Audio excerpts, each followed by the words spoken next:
Be me Elaine, 22. Just graduated with honors. My degree is in gender studies, the culmination of 4 years of intense intellectual labor, deconstructing power structures and unpacking societal narratives. My cap and gown feel like armor.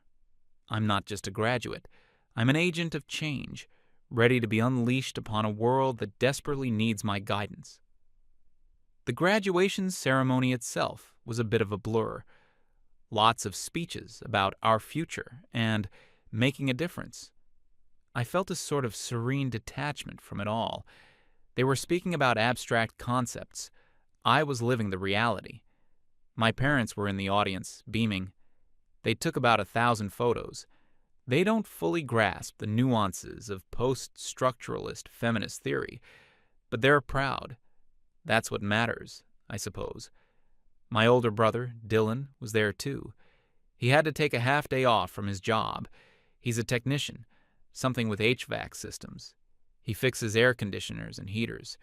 He stood out in the crowd of academics and proud parents, looking solid and practical. He even smelled faintly of metal and something clean, like machine oil. He hugged me after the ceremony, a quick, firm pat on the back. Said he was proud of me. I could tell he didn't get it. For him, success is a tangible thing, a fixed furnace, a happy client. My success is on a different plane entirely. It's conceptual, systemic. Later that evening, the family went out to a nice steakhouse to celebrate, a choice I found deeply ironic, a temple of red meat and patriarchal business dinners. I ordered the salmon. My father raised a glass and made a toast to me, the first person in our family not just to finish college, but to pursue a postgraduate level field of study. Everyone clapped. Dylan raised his water glass. The conversation turned to my future, as I knew it would. This was my stage. My dad asked what my first move was going to be. I took a delicate sip of my wine and laid out my vision. I wasn't just looking for a job. I was seeking a position, a role where I could leverage my specialized knowledge to implement real, structural change within a major corporation. I talked about Chief Diversity Officer roles, heading up DEI, Diversity, Equity, and Inclusion departments, or becoming a corporate ethics consultant. I explained that companies are finally waking up to the fact that they need people like me to navigate the complexities of the modern social landscape. My parents nodded along, looking impressed. I casually mentioned that the starting salaries for these kinds of positions are easily in the 6-figure range. My father nearly choked on his bread roll. I glanced over at Dylan. He was methodically cutting his steak, his focus entirely on his plate. This was a classic manifestation of toxic masculinity, the inability to engage with complex emotional or social topics, retreating into a simple physical task. I decided to engage him directly, for his own benefit. I told him that while his work is important in its own way, fixing tangible things, my work would be to fix the intangible things, the broken systems, the invisible biases that hold people back. I explained slowly and clearly that a company's hostile internal culture can be just as damaging as a broken heating system in the winter. In fact, more so. He chewed, swallowed, and then looked at me. He didn't look enlightened. He just looked blank. He said it sounded complicated. I laughed. It is complicated, I told him. That's why it requires a specialized degree. It's not something you can just learn from a manual. I felt a surge of confidence. The whole dinner was a perfect microcosm of society. Me, the forward-thinking intellectual, trying to educate the well-meaning but ultimately limited laborer. He finally finished his steak, wiped his mouth, and looked at me again. He just said, "Well, I hope you find what you're looking for, Elaine." Then he asked my dad about some issue with the car. The conversation moved on. I sat back, a little frustrated by his inability to grasp the importance of the moment, but overall satisfied. My journey was beginning. The world was about to see the value of a mind trained in critical theory. The next Monday morning, I was ready for battle. I set up a command center in my childhood bedroom, laptop, coffee, and a curated playlist of empowering female artists. I wasn't going to shotgun my resume out to the world like some desperate business major. My approach would be surgical. I targeted only the largest, most influential companies, the ones that made public statements about social justice and corporate responsibility. I was offering them a chance to put their money where their mouth was, to hire a real expert. My resume was, if I may say so, a work of art. It didn't just list my education, it showcased my intellectual lineage. Key skills included intersectional praxis, hegemonic structure analysis, and discourse deconstruction. My senior thesis, The Corporate Ceiling as a Function of Patriarchal Semiotics, was listed prominently. I drafted a cover letter that was both a challenge and an invitation. It spoke of paradigm shifts and the moral imperative of modern corporations.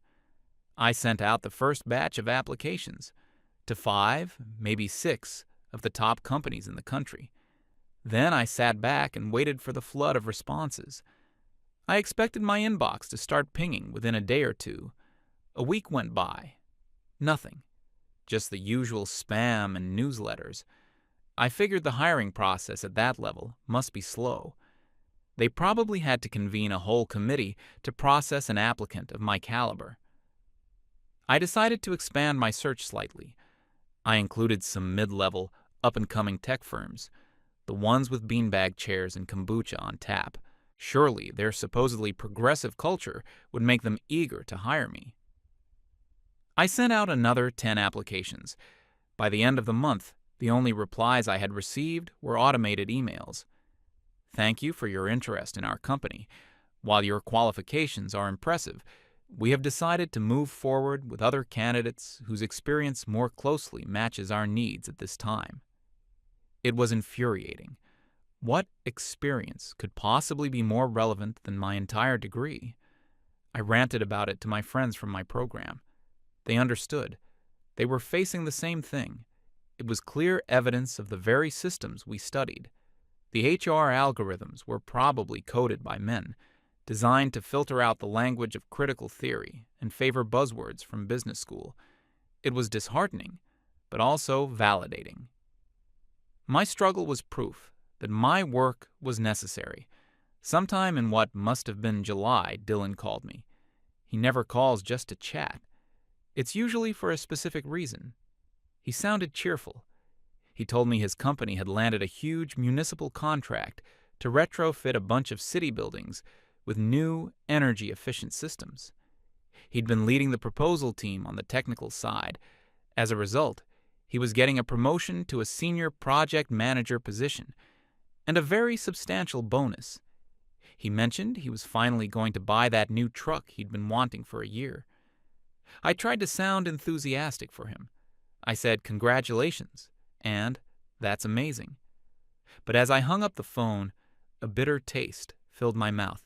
Dylan, promoted, getting a bonus for what? For knowing how pipes fit together. Meanwhile, I, an expert in the very fabric of social reality, was being ignored. The injustice was staggering. Capitalism, in its infinite blindness, was rewarding manual skill over intellectual acuity. I posted a long, scathing critique on my social media about how society fetishizes hard work, in a physical sense, while devaluing the emotional and intellectual labor that truly drives progress. It got a lot of likes from my academic circle. It made me feel a little better. My dad saw the post. He later asked me gently if maybe I should be less aggressive in my approach. I had to explain to him that my tone wasn't aggression, it was righteous indignation. Around that time, I finally got a breakthrough, an email.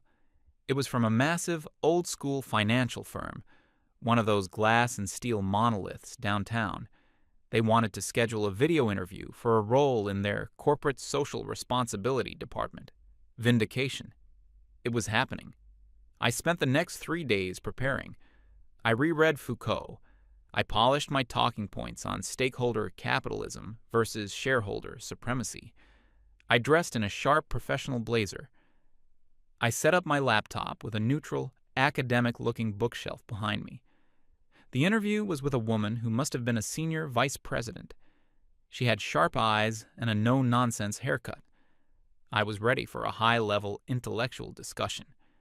Her first question: "Can you walk me through your experience managing a budget of over $50,000? I was a bit thrown. I explained that my experience wasn't in direct fiscal management, but in the theoretical underpinning of ethical resource allocation. She just stared at me. So, no budget management experience. She moved on. Describe a time you developed a multi-stage project, defined key performance indicators, and presented the results to leadership. KPIs? I tried to pivot. I told her that in the realm of social justice, success isn't always quantifiable through traditional metrics. It's about shifting culture, which is a long-term, qualitative process. I used the word paradigm 3 times. She cut me off. So, no project management experience. The rest of the interview was a disaster. Every question she asked was about concrete, practical skills. Skills I found, frankly, pedestrian, event planning, volunteer coordination, data analysis, grant writing. I tried to explain that my degree gave me the framework to direct others in these tasks, that my value was in high-level strategy. The look on her face was one of profound disinterest. The interview ended in under 15 minutes. She said they were looking for someone with more hands-on experience. I was shaking with rage afterward.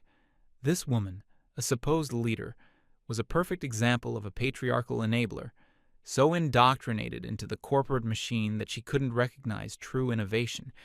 She didn't want a thinker. She wanted a functionary, a cog. A week later, I had an interview with a trendy tech startup, the kind that has a chief vibe officer. This, I thought, would be different. The interview was with 2 guys in their late 20s, wearing hoodies with the company logo. They were really excited about my degree. They said it was super interesting. They asked me what I thought about their company's latest statement on social equity. I gave them a detailed 10-minute critique of its linguistic shortcomings and performative nature. They looked a bit stunned. Then one of them asked, Cool. So, are you good at, planning office parties? We need someone to organize our Pride Month celebration and our charity bake sale." I felt a cold wave of horror. They saw my degree, my entire intellectual foundation, as a qualification for being a party planner. They wanted me to bake cupcakes for charity. I think I mumbled something and ended the call. My confidence, for the first time, began to crack. Maybe the world wasn't just unprepared for me. Maybe it was actively hostile. My search continued through the rest of the summer. The initial surgical strikes devolved into a desperate carpet-bombing campaign. I was applying for anything with social, diversity, ethics, or community in the title. Junior assistant, coordinator, intern, unpaid, of course. Nothing. My savings, the money I'd gotten as graduation gifts, were dwindling. I was spending most of my days in my room, stewing in a potent mix of resentment and self-pity. My parents started to get worried. Their proud questions of any exciting news turned into concerned questions of any news at all. The breaking point came sometime in September. My dad sat me down in the living room. My mom hovered nervously in the doorway. He was holding a copy of the local newspaper's classified section, an actual physical newspaper. He said, "Elaine, honey, we are so proud of you and your degree, but it's been 4 months." He told me that maybe I needed to get some real-world experience, to get a foot in the door, any door. He pointed to an ad for a receptionist at a local dental office. A receptionist. I think I actually saw red. It was the ultimate betrayal. My own father, the man who had toasted my academic achievements, was telling me to go answer phones and schedule root canals. He didn't see it as a stepping stone. He saw it as my level. I screamed at him. I told him he didn't understand, that he was trying to crush my spirit and force me into a life of mundane servitude, just like everyone else. I accused him of secretly being disappointed in my choice of major all along. He just looked tired. He said he just wanted to see me happy and self-sufficient. I stormed up to my room and slammed the door, but his words stuck with me. Not because they were right, but because they signaled a new reality. The bank of Mom and Dad was closing. I was on my own. If I wanted to survive, I had to compromise. Temporarily, of course. I needed a job, any job, just to pay for my car insurance and phone bill while I continued my real job search. I refused to work in an office. That would be admitting defeat. It had to be something completely removed from my career path, something I could frame as a temporary, ironic detachment, an anthropological study. I saw a now hiring sign in the window of a chain coffee shop in a busy strip mall. The Grind, it was called. Perfect. I walked in and asked for an application. The manager was a woman about my age, with tired eyes and a tattoo of a coffee bean on her wrist. She didn't ask me about my 5-year plan or my thoughts on corporate hegemony. She asked if I could work weekends and if I was capable of lifting 30 pounds. I said yes. She hired me on the spot. My start date was the following Monday. I walked out of the coffee shop into the bright, indifferent afternoon sun. The smell of burnt coffee and cleaning solution clung to my clothes. I, Elaine, a scholar of gender theory, was about to become a barista. It was the most humiliating moment of my life. But I told myself it was strategic. It was a temporary step back to launch a greater leap forward. I was just gathering intel from behind enemy lines. That's what I told myself. My first day at the Grind was a masterclass in humiliation. I arrived wearing what I considered practical, minimalist attire. The manager, a perpetually stressed woman named Sarah, took one look at me and handed me a hideous brown apron and a branded visor. She told me the visor was non-negotiable. It was part of the uniform. I felt my intellectual identity being physically erased, replaced by a corporate logo. The training was a whirlwind of noise and unfamiliar terminology. Venti, grande, macchiato, frappuccino, double shot, extra whip. It was a language designed to obscure the simple reality of coffee and sugar. I, who could effortlessly discuss the semiotics of Foucault, could not figure out how to operate the cash register. The touchscreen was a bewildering array of options and modifiers. Every time I tried to ring up a simple black coffee, I somehow ended up with a triple-shot caramel latte with oat milk. Sarah had to void my transactions 3 times in the first hour. She wasn't mean about it, but her sighs were heavy with the weight of my incompetence. Then came the espresso machine. It was a gleaming chrome beast that hissed and roared like a dragon. My first attempt at steaming milk resulted in a screaming, boiling eruption that sent hot foam splattering across the counter. A teenage kid working next to me, who couldn't have been more than 17, calmly took the metal pitcher from my hand. He showed me the right angle to hold the steam wand, the gentle whirlpool motion to create the perfect microfoam. He didn't mock me. He was just helpful, which somehow made it worse. The customers were a relentless tide of demands, people on their way to important jobs, tapping their feet, checking their watches, sighing with impatience as I fumbled with their change. One man barked his order at me while on a loud business call, not even making eye contact. I found myself analyzing him through a critical lens. A perfect specimen of patriarchal entitlement, asserting his dominance in a service-oriented space. My analysis, however, did not help me make his ridiculously complex drink any faster. By the end of my 8-hour shift, my feet were throbbing. My back ached. My hair was stuck to my forehead under the cursed visor, and I was covered in a sticky film of coffee grounds and flavored syrup. I went home, took the longest shower of my life, and collapsed into bed. My grand anthropological study had a flaw. The anthropologist was also the subject, and the subject was miserable. The days bled into weeks. The autumn chill started to set in. My life fell into a grueling routine. Wake up before dawn, put on the uniform, and spend 8 hours performing a high-speed ballet of grinding, tamping, steaming, and pouring. I got better at the job. My hands learned the rhythms. I could pull a perfect espresso shot and steam milk in my sleep. I learned the names of the regulars. There was the construction crew that came in at 6 a.m. sharp for large black coffees. They were loud and joked around, but they always tipped well and said thank you. There was the group of yoga moms who would descend after their morning class, ordering impossibly complicated decaffeinated concoctions. There was the quiet old man who came in every afternoon to read the paper with a single small coffee, staying for hours. I still viewed them all through my academic framework. The construction workers were performing their masculinity. The yoga moms were trapped in the aesthetics of bourgeois consumerism. The old man was a lonely relic of a bygone era. My internal monologue was sharp and critical, a constant stream of high-minded analysis. But on the outside, I smiled. I said, "Have a nice day." I upsold them on pumpkin spice muffins. I was performing emotional labor on an industrial scale, and the dissonance was exhausting. One afternoon, Dylan stopped by. He was between job sites and wanted to grab a coffee.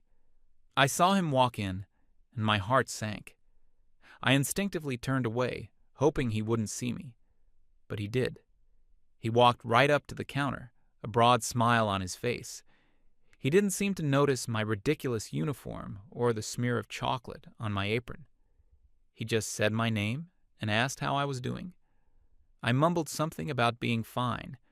He ordered a simple black coffee. I made it for him, my hands shaking slightly. When I handed it to him, he tried to pay. I told him it was on the house.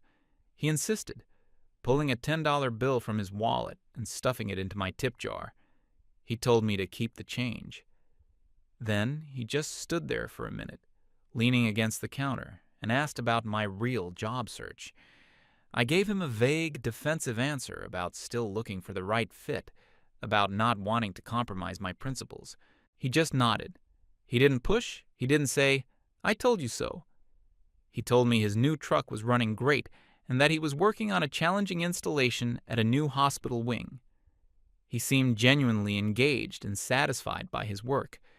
Then he wished me a good rest of my shift and left. I watched him walk out to his shiny new pickup truck, get in, and drive away. For the rest of the day, I felt a hollow ache in my chest. It wasn't just embarrassment. It was something deeper. My first paycheck was a brutal reality check. After taxes, it was a pitifully small number. I sat at my kitchen table and did the math. I calculated how many hours I had to work to pay my car insurance, how many lattes I had to sell to afford my phone bill. My entire 4-year, multi-thousand-dollar education had led me to a point where my time was valued at a few cups of coffee per hour. The abstract value of my degree felt like a cruel joke in the face of the concrete reality of my financial situation. My social life had evaporated. My friends from my gender studies program were all in similar situations. Some had moved back home with their parents across the country. Others were in unpaid internships that sounded suspiciously like secretarial work.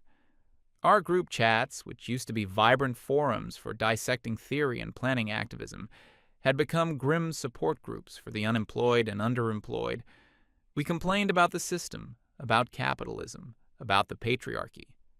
But our complaints felt increasingly hollow, like echoes in an empty room. The incident that really broke something in me happened on a cold, rainy Saturday in November. The shop was slammed. The line was out the door. We were short-staffed. I was on the espresso machine, working as fast as I could, sweat dripping down my temples. I heard a familiar voice cut through the din.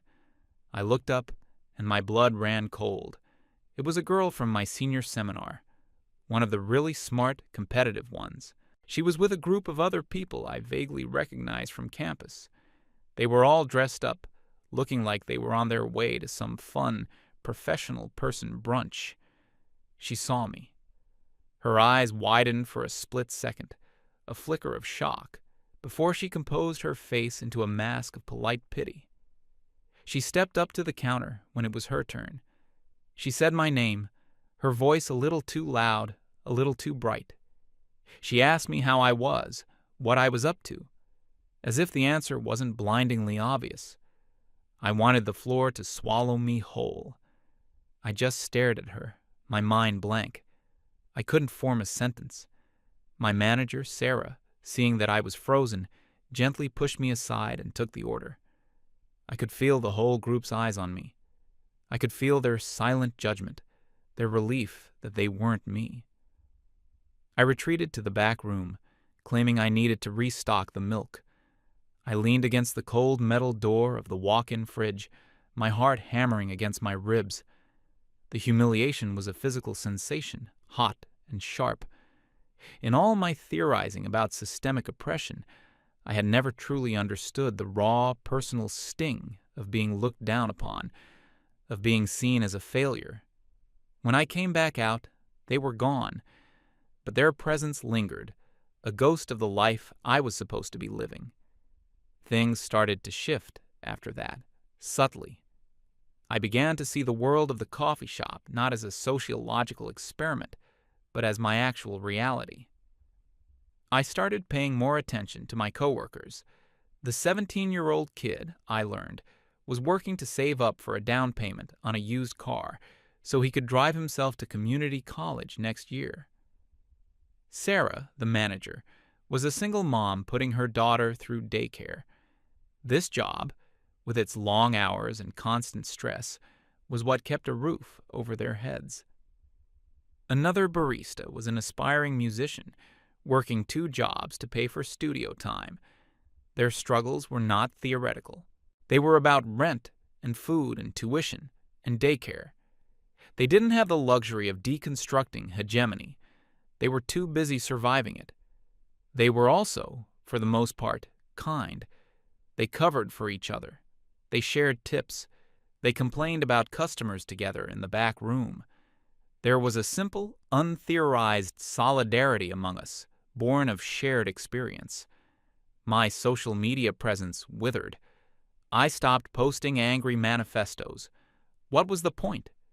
My eloquent critiques of late-stage capitalism seemed absurd when I was worried about my bank account being overdrawn. My pronouncements on toxic masculinity felt meaningless after a long day of serving coffee to men who were, for the most part, just regular tired guys trying to get through their day. They weren't all monsters. They weren't all oppressors. They were just people. The world, I was beginning to suspect, was infinitely more complicated and mundane than my textbooks had led me to believe. The final nail in the coffin of my old self came a few days before Christmas. The holiday rush was a special kind of hell. The shop was decked out in painfully cheerful decorations. The speakers blared incessant Christmas music. The day had been a nightmare from the start. One of the espresso machines was broken, and the line was perpetually a dozen people deep. Everyone was stressed and impatient. Around noon, a man in a business suit, infuriated by the long wait, started yelling at me. He accused me of being incompetent, of moving too slowly. He said he was going to be late for an important meeting. His face was red, and he was jabbing his finger at me over the counter. I just stood there, frozen, taking it. All my feminist theory, all my knowledge of power dynamics, provided me with zero defense. I couldn't tell him to check his privilege. I couldn't deconstruct his aggressive male posturing. I was a service worker. My job was to absorb his rage and offer him a free pastry. Sarah eventually came over and diffused the situation, her voice calm and practiced. After the man left, I fled to the back room and finally burst into tears. I cried from the humiliation, the frustration, the sheer grinding exhaustion of it all. I got through the rest of the shift in a fog. When I finally got home, I was a wreck. My eyes were puffy, my body ached, and my spirit felt like it had been scraped raw. I walked into the kitchen, and Dylan was there. He was sitting at the table, covered in dirt and what looked like grease. He looked even more exhausted than I felt. He was drinking a glass of water, staring into space. I must have looked as bad as I felt, because his expression immediately softened with concern. He asked me what was wrong. I just shook my head, unable to speak. The whole story felt too pathetic to tell. I started to cry again, silently this time, my shoulders shaking. He didn't press me. He just got up, filled the kettle with water, and put it on the stove. While it was heating, he quietly told me about his day. He'd been on an emergency call since the afternoon. An entire apartment building's heating had gone out. It was one of the coldest nights of the year. He and his team had been working for hours in a cramped, freezing boiler room to get it fixed. He said the pipes were old and the whole system was a mess. He finished his story just as the kettle began to whistle. He told me about the relief on people's faces when the heat finally kicked back on. An elderly woman had brought their whole crew hot chocolate. On the table, next to his keys and wallet, was a small stack of cash. He told me the landlord of the building had given him and his guys a huge cash bonus on the spot. He was so grateful. Dylan turned away and made me a cup of tea, just the way I like it. He put it on the table in front of me. He didn't lecture me. He didn't offer any advice. He didn't say a single word about my job or my life choices. He just sat back down, looking at me with simple fraternal kindness. I sat there, cradling the warm mug in my hands, the steam rising to meet my face. I looked at him, really looked at him, at his tired face, his dirty hands, the quiet competence in his posture. I looked at the cash on the table, tangible proof of a problem solved, of value created. He had spent his day in the freezing cold, wrestling with broken metal to bring warmth and comfort to hundreds of people. His work had a direct, immediate, and positive impact on the world. And in that moment, sitting in the quiet kitchen, the entire intellectual structure I had built my identity around collapsed into dust. All my theories, all my critiques, all my isms and ologies. They all felt like meaningless noise. They hadn't prepared me for any of this. They hadn't given me a single useful skill to navigate the real world. They hadn't helped me deal with an angry customer or earned me a livable wage. They hadn't provided me the comfort that this simple cup of tea was giving me right now. A single, devastatingly clear thought pierced through my exhaustion and self-pity. He fixes what is broken. What do I fix